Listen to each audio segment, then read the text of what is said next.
The early light reflected off the glass walls of the Orion Tower's conference room as Marcus Hale slid a tablet toward me. On the screen was a blurry photo of me entering the Lunaris Tech Center the previous Friday night.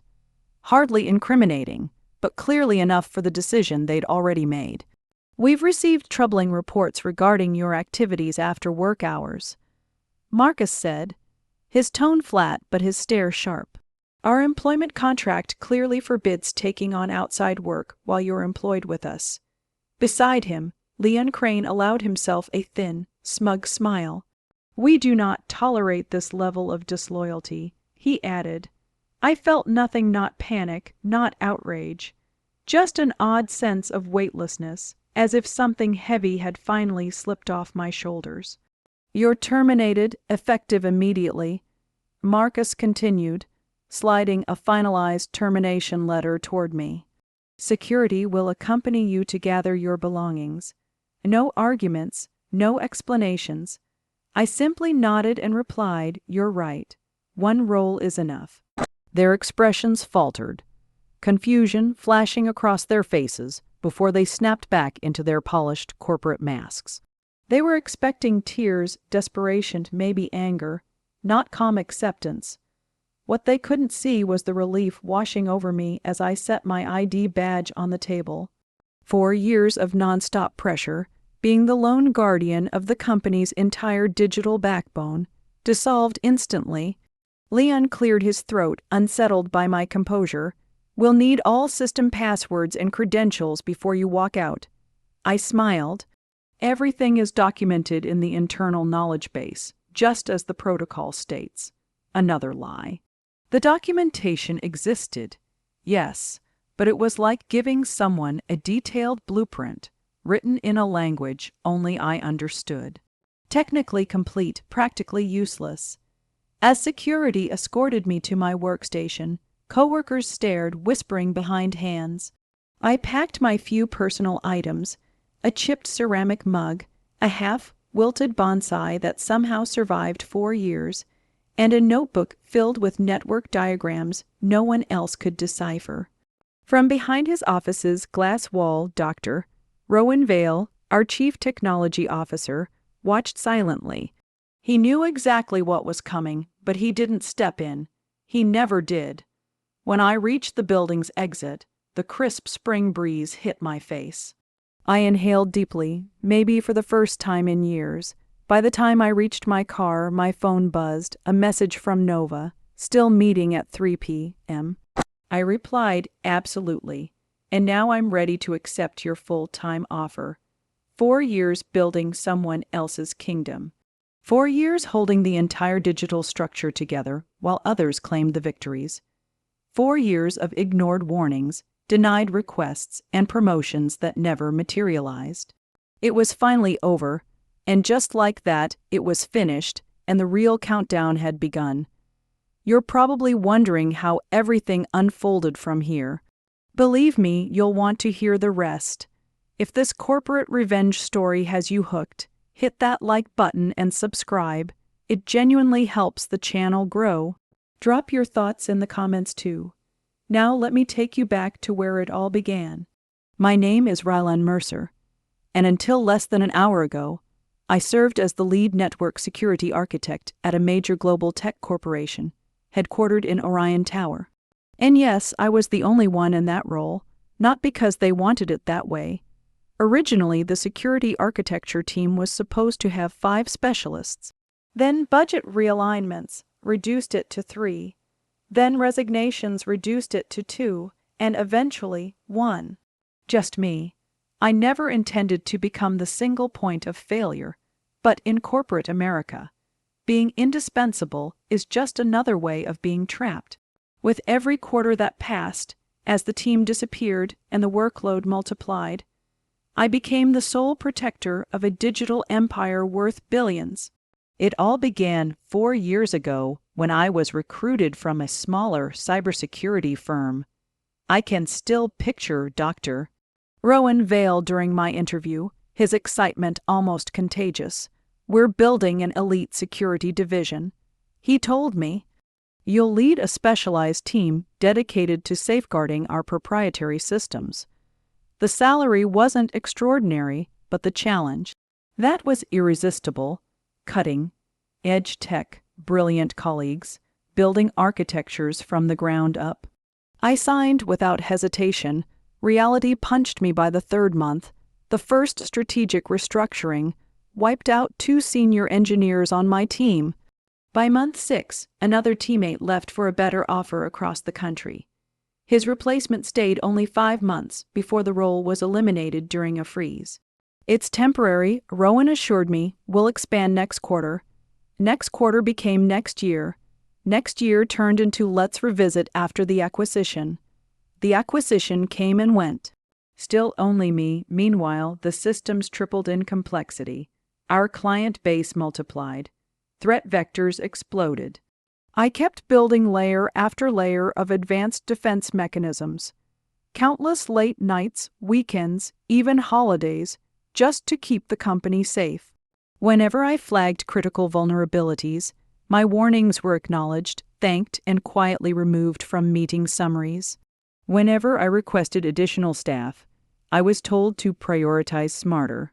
Whenever I asked for compensation that matched the mountain of responsibility crushing me, I received praise instead of a raise. "You're our genius," Rowan would say, clapping my back. "No one understands these frameworks the way you do." Exactly. That was the issue. No one wanted to understand them.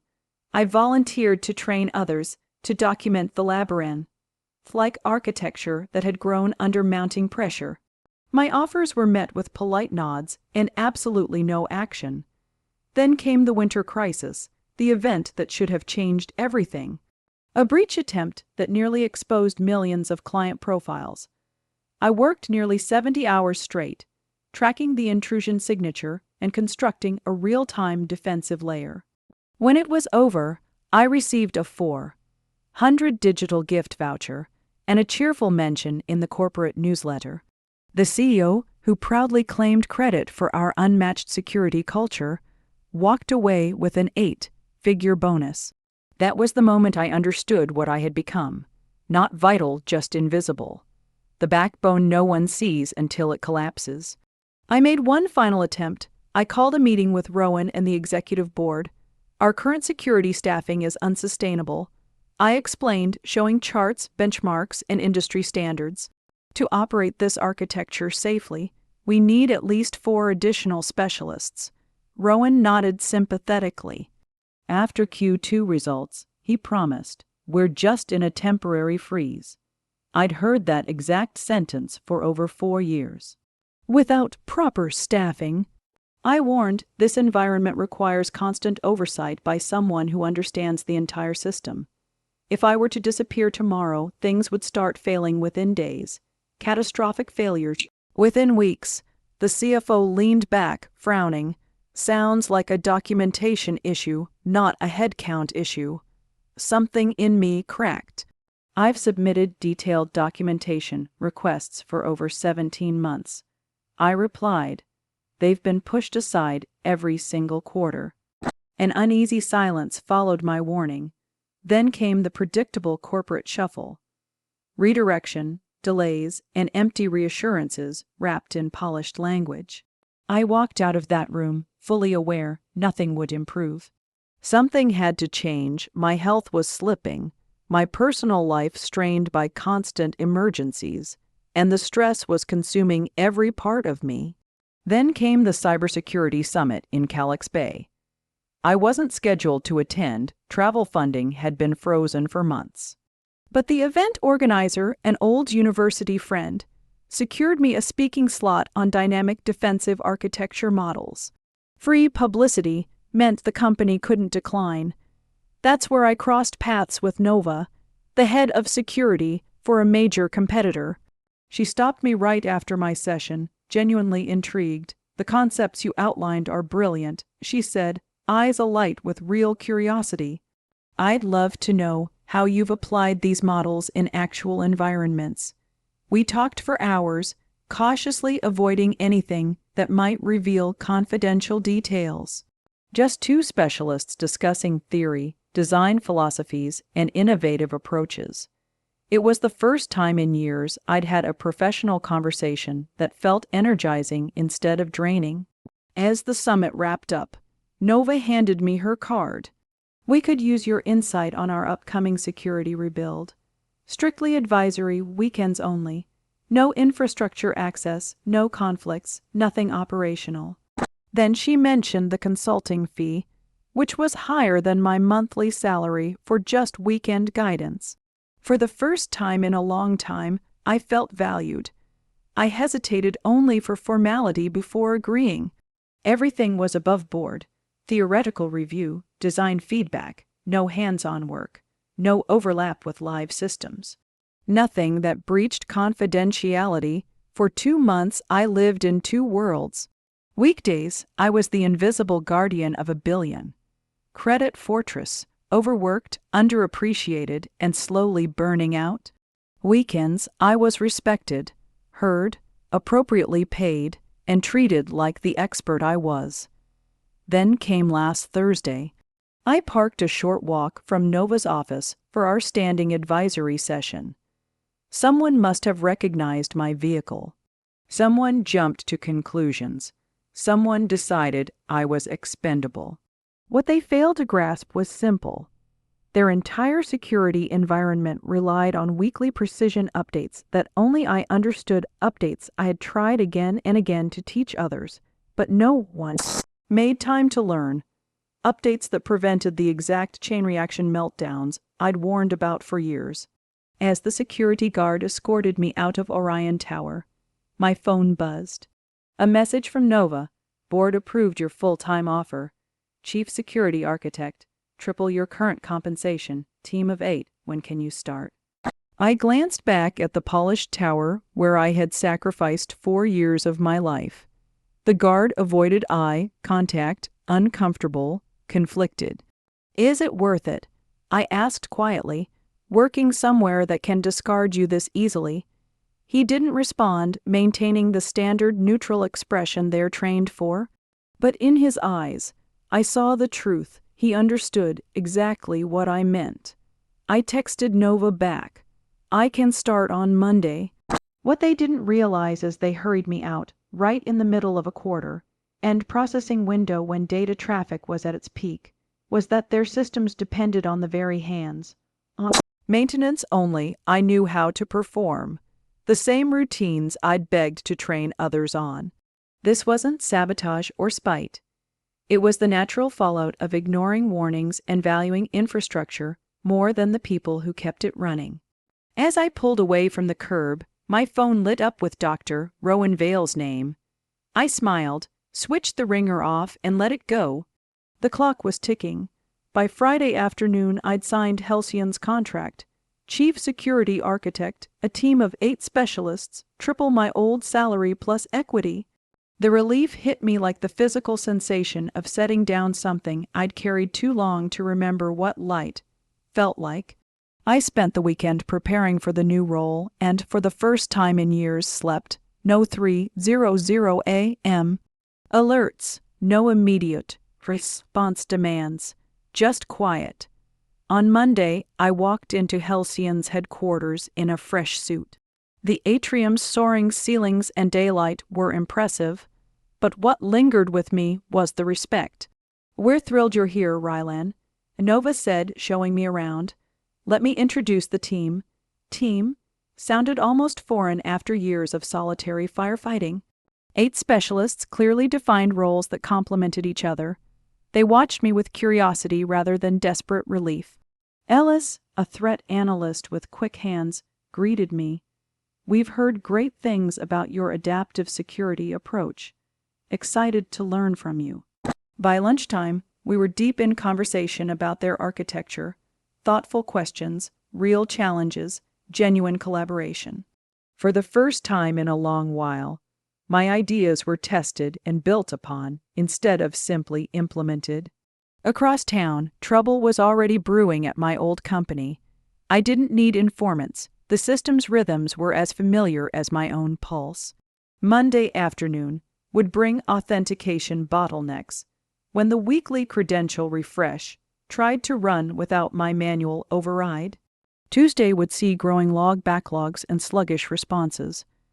By Wednesday, roughly 72 hours after I left, cascading failures would begin during a busy processing peak. I felt a prick of guilt, not for warning them I had, but for the innocent people who would suffer because leadership refused to act. At 4:52 p.m., Monday, my phone buzzed with another call from Rowan. I let it go to voicemail. His message, short, casual: "There's an issue with the auth servers, probably configuration. Call me." I deleted it. Calls escalated the next day, more frequent and from higher ups. By Tuesday afternoon, the tone was urgent. Maeve from the executive office left a message. Their systems were slowing, the technical team was stumped, and the CEO had authorized talks about bringing me back as an emergency consultant. I texted one line, "I'm focusing on one position now." Meanwhile, my team at Halvion and I mapped a security plan that blended my theoretical models with their existing systems. Nova checked in regularly without micromanaging. "How are you settling in?" she asked. Strange, I admitted, to have resources and be heard. She nodded. "We've all worked places that didn't value expertise. That's why our retention is triple the norm."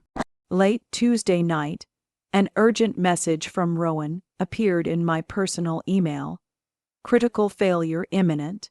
Name your consulting rate. Reply immediately." I closed the laptop without answering.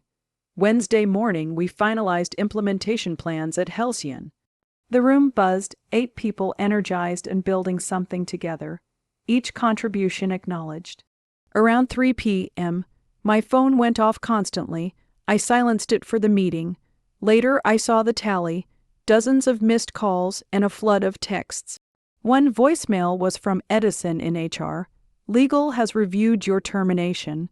We may have acted rashly. Call urgently." Another from Finn. "Whatever they're offering, we'll double it." This is from the CEO. "National clients can't access accounts. Regulators calling. Board meeting now. Call immediately." There was no triumph in the pit of my stomach, only the hollow proof of everything I'd warned about. They built a kingdom on my shoulders, then pushed me out without grasping what would collapse. That evening, driving home, a braking alert scrolled across my car's display. "Major service outage at leading fintech. Thousands of client accounts inaccessible." They hadn't named the company yet, but I knew the wider exposure would explode the next day. Clients unable to get quarterly reports, regulators asking questions, a stock freefall to follow. At home, I opened a bottle of wine and watched the sun go down. The phone rang again, Rowan, voice ragged. "Everything's failing. Auth breakdowns are cascading into transaction layers. Nobody can stop it." I replied softly, "I warned you. For 4 years I warned you." His voice admitted the obvious. "I know. Tell me what to do. Any price." I set the glass down, slow. "It's not about price," I said. "It's about value. You valued output, not the people behind it. Not enough to staff, not enough to compensate, not enough to heed warnings. Anyone who had taken 5 minutes to read documentation I kept, anyone who had learned what I taught. This wouldn't be happening." His breath was the only answer. "The recovery procedure exists," he finally said.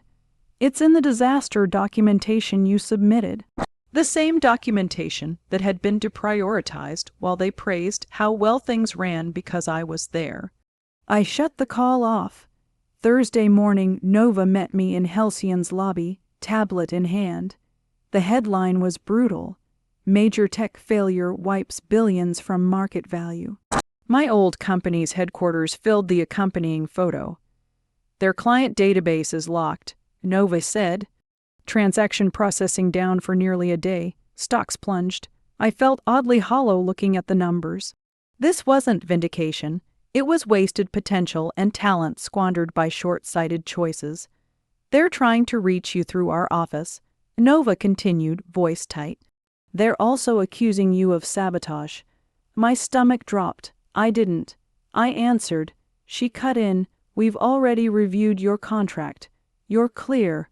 They're desperate and looking for a scapegoat. As we walked to my office, the lightness I'd gained after leaving briefly returned, not from triumph, but because even now they refused to own their mistakes. My team gathered, faces concerned. "Is it true?" Ellis asked. I nodded. "Did you really build their security yourself?" Another asked. "Not by choice," I said, "by necessity." Understanding passed among them, that quiet recognition of being the unseen foundation.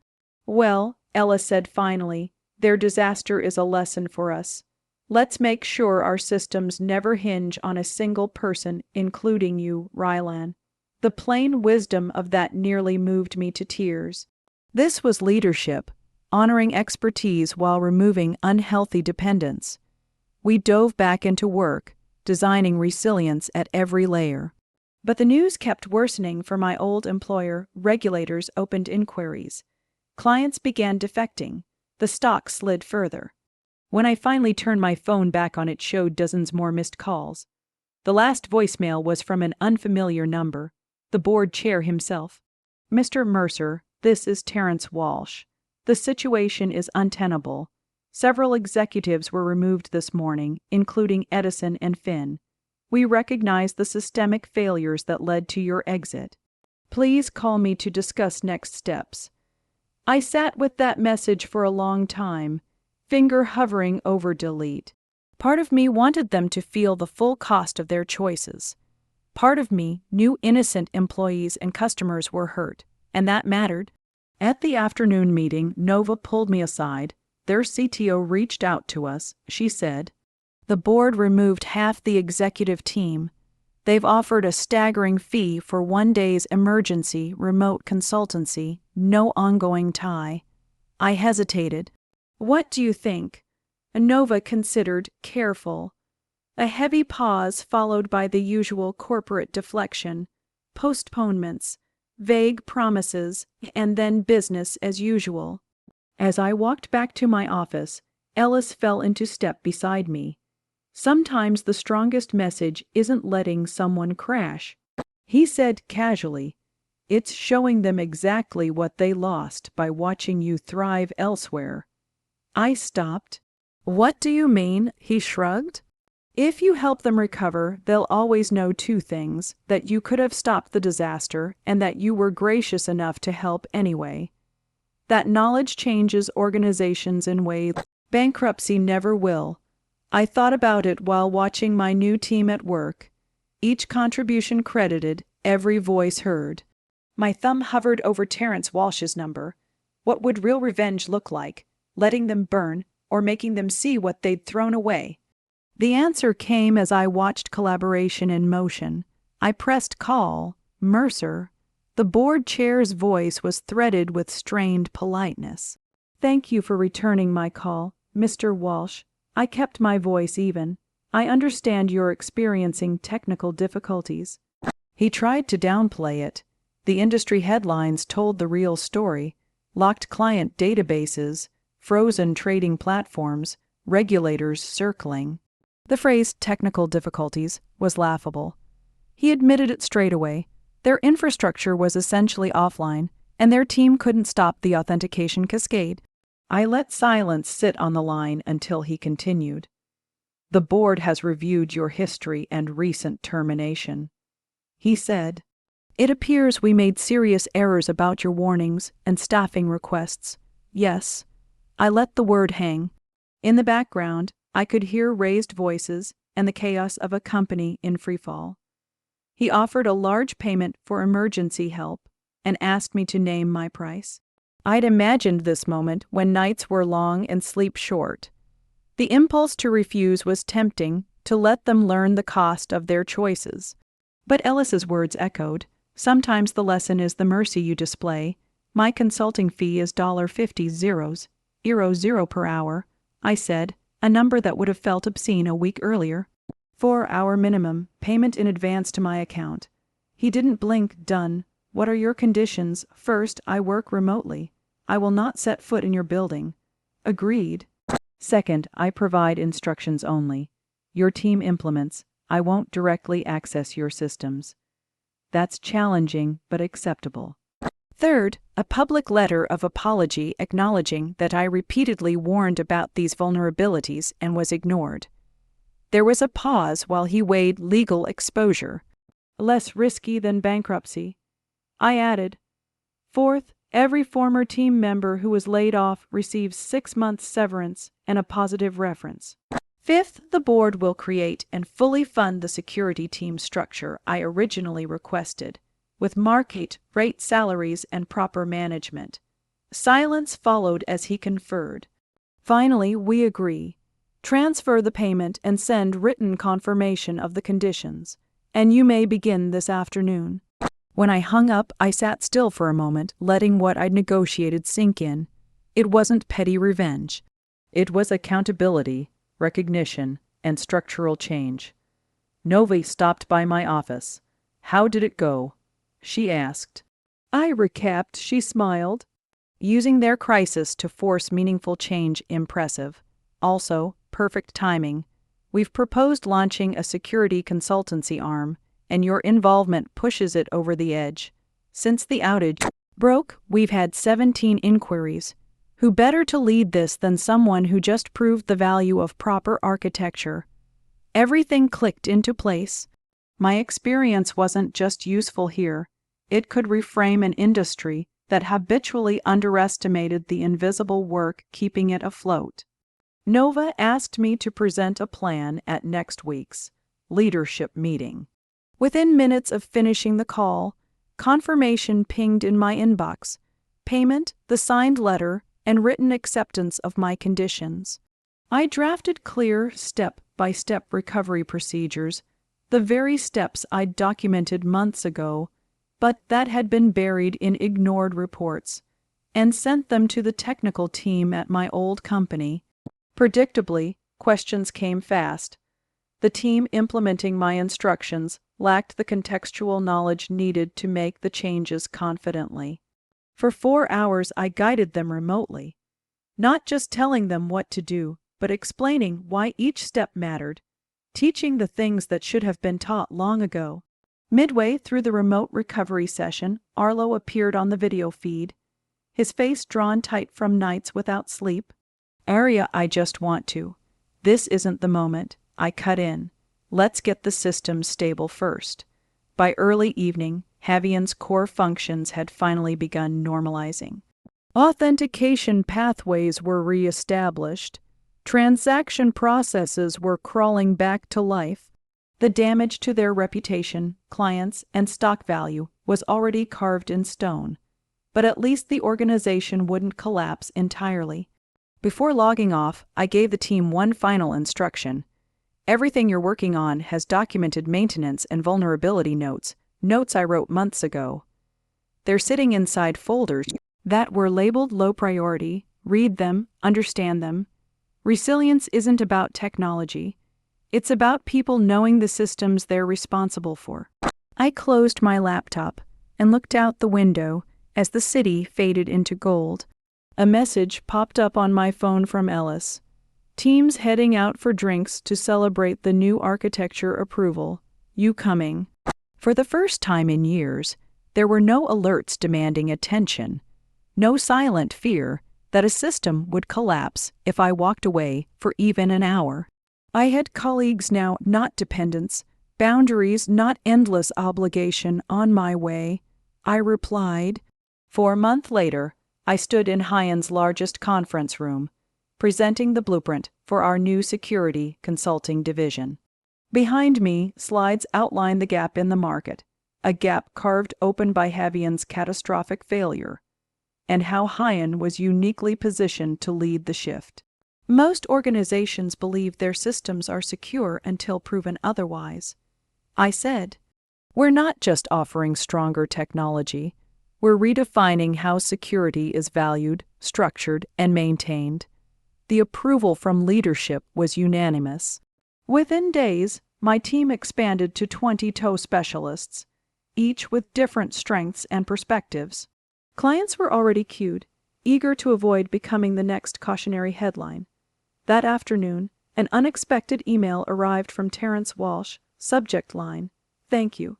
He wrote, "We've implemented the security staffing structure you recommended, including hiring a chief security officer who reports directly to the board. Your public acknowledgement letter ran in today's business column. We've begun a full review of every overlooked technical document and have already uncovered critical vulnerabilities previously ignored. Though our market value is still 30% below what it was before the incident, and trust will take years to rebuild, the cultural shift has been significant. If you are ever open to returning, my door is always open." Terrence Walsh. I closed the email without responding. My answer was already visible in Halvion's announcements, press releases, and my expanding division. 6 months post-termination, I returned to the same cybersecurity conference where I had once met Vega, but this time as the head of a rapidly growing division, presenting our framework for organizational resilience. In the audience sat several familiar faces, including Arlo and Halvion's newly appointed CISO. Their expressions, a blend of realization and regret, told me everything I needed to know. They finally understood that what they had lost wasn't just a lead architect. They had lost the future I was now building somewhere else. After my talk, the new CISO approached when the crowd thinned. "Your replacement architecture is impressive," I offered. "Built on your groundwork," she admitted.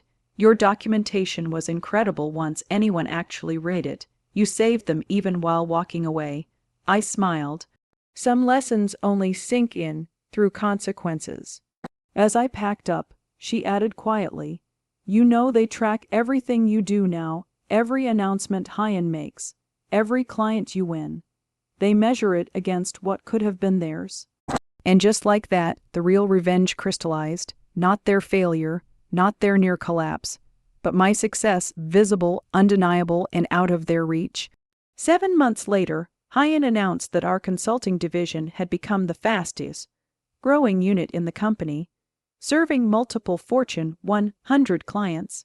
Press releases featured my name beside glowing reviews of our revolutionary architecture model. That evening, Ellis arranged a celebration. 20 specialists stood together, none burned out, none ignored, each contributing meaningfully to something larger than any single person. Ellis raised a glass to Arya, who reminded us that great security isn't about one person carrying everything. It's about building teams where every voice matters. Looking around at the people who respected one another, who respected me, I realized this was the true victory. Not watching Halvion unravel, not negotiating payback, not forcing apologies. The real triumph was creating the career, the environment, and the future they had never imagined or supported for me. Sometimes revenge isn't destruction. It's success so unmistakable that those who underestimated you must live forever with the knowledge of what they lost. And sometimes the greatest revenge is simply becoming who you were meant to be somewhere else.